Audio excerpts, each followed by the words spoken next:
And going back to that Confederate statue in North Carolina, it's being moved after city leaders in Winston-Salem declared it a public nuisance. WXII 12 first broke this story before the sun came up. Our Meredith Stutz is on this story. She joins us live in downtown with more information. Meredith?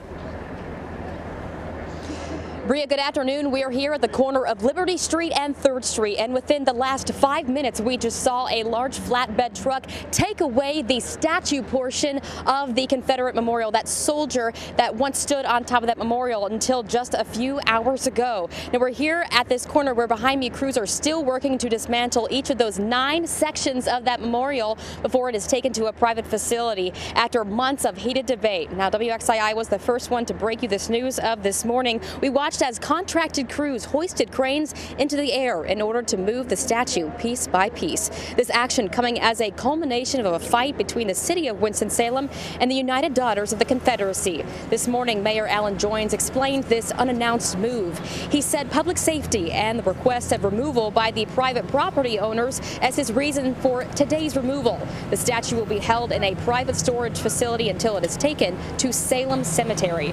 The city is paying for all of this, but Mayor Joines wouldn't comment when I asked him for the total cost. Several people stopped at the fence line to take in the site, and with them, a wide range of opinions. We're glad it is coming down and will be removed from downtown Winston because we see it as a symbol of hate, white oppression, and racism. It's total BS. That monument's been there 114 years. It's only been vandalized twice, and that was last year, and I think that was set up to make it get moved. They're saying it's racist. It's not racist. It was put up for Confederate dead that never made it home. Now, citing the violence in Charlottesville, Mayor Joines explained why there is so much security and barriers behind me. As you see, he says to hope to have these roads in downtown Winston-Salem opened again by 7 o'clock tonight.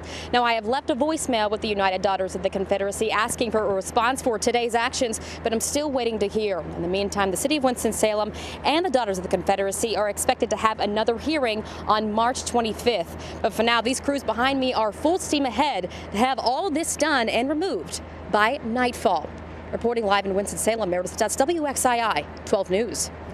Meredith, thank you. Several streets downtown are closed as that monument comes down. Liberty Street between the Clark Transportation Center and 3rd Street and 4th Street between Trade and Main are blocked off. The city says they should reopen by 7 tonight.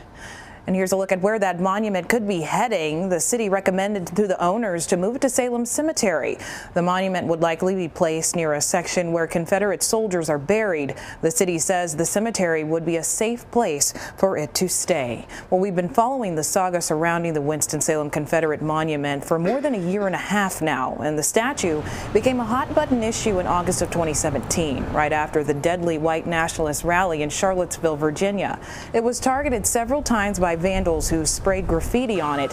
Each time, crews cleaned and restored that statue. And earlier this year, the city called the monument a public nuisance and ordered its removal. Supporters and protesters of that decision gathered to voice their opinions. A court fight then ensued between the city and the monument's owner, the United Daughters of the Confederacy. It centered over who had authority to take down and relocate the statue. Then overnight, city crews put up fences and concrete barriers around 4th and Liberty Streets. We spoke to people who live in that area of downtown, and they tell us they had no warning about this happening. We even saw some cars stuck behind the barricade. The city says that area, again, may not reopen until 7 tonight. Stay with us on the WXII 12 Facebook page and also our mobile app as we follow any more breaking developments out of Winston-Salem today.